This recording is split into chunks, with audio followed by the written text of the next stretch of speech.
The COVID vaccine rollout exposed critical failures in public health communication that we need to learn from for future challenges. This isn't just about vaccines, it's about how we communicate complex, evolving scientific information to diverse publics under crisis conditions. Let me walk through what went wrong and what we need to do better. Early messaging made mistakes that damaged trust.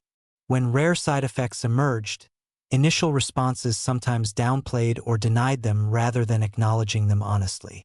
When vaccine efficacy against infection turned out lower than initially hoped, particularly against new variants, this was framed as failure rather than honestly discussing the evolving understanding. These communication failures made people feel they'd been misled, even when the underlying science was sound. There's a fundamental tension in public health communication. You need to convey complex, uncertain, evolving information to audiences with varying levels of scientific literacy while maintaining trust and motivating beneficial behaviors. Getting this balance right is extraordinarily difficult, but critical for public health effectiveness. What worked?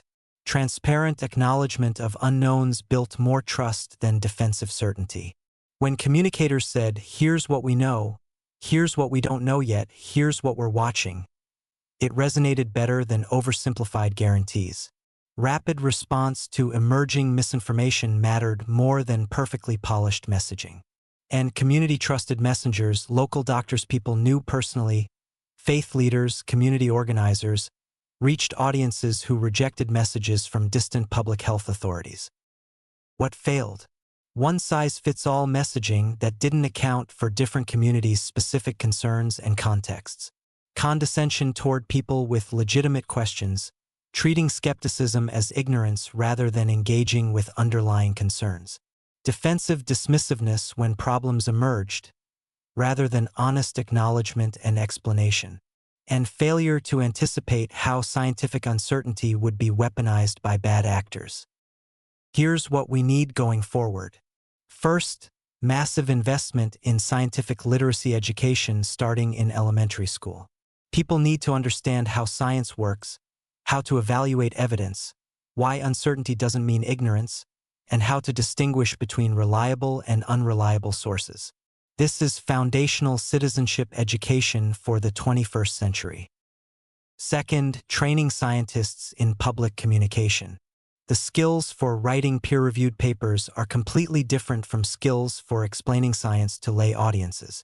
We need to invest in communication training for researchers and create career paths that reward public engagement rather than treating it as distraction from real science. Third, funding community health workers who bridge the gap between experts and communities. These are people who understand both scientific evidence and community-specific concerns, cultural contexts, and historical traumas. They can translate information in culturally relevant ways and address concerns that distant experts miss. Fourth, platform accountability. Social media companies profit from engagement while their algorithms amplify misinformation. We need regulatory frameworks that hold platforms responsible for the harms their systems cause while protecting legitimate speech. Fifth, leading with compassion rather than condescension. When people have concerns, even ones that seem scientifically baseless, responding with contempt or mockery entrenches opposition. Meeting people where they are, validating legitimate underlying concerns even while correcting misinformation, builds bridges rather than burning them. We need to acknowledge legitimate grievances about healthcare inequity, pharmaceutical industry practices, and historical medical exploitation. These aren't conspiracy theories, they're documented realities that shape how communities perceive public health authorities. Rebuilding trust requires addressing these underlying issues, not just better messaging about vaccines. Cross-cultural communication matters enormously.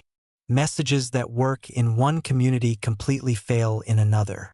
Effective communication requires deep understanding of cultural contexts, historical experiences, information ecosystems, and trust networks in different communities.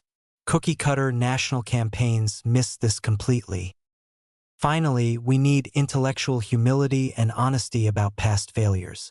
When public health authorities made mistakes during COVID, Doubling down or making excuses damaged credibility far more than honest acknowledgement would have. Saying, "We got this wrong initially, here's what we've learned, here's how we're adjusting," builds trust. Defensiveness destroys it. The long game is rebuilding institutional trust through consistency, transparency, and addressing legitimate grievances about healthcare access and equity. This isn't primarily a communication problem. It's a structural problem requiring structural solutions. Better messaging helps, but it can't substitute for actually fixing the underlying issues that make people distrust medical institutions in the first place.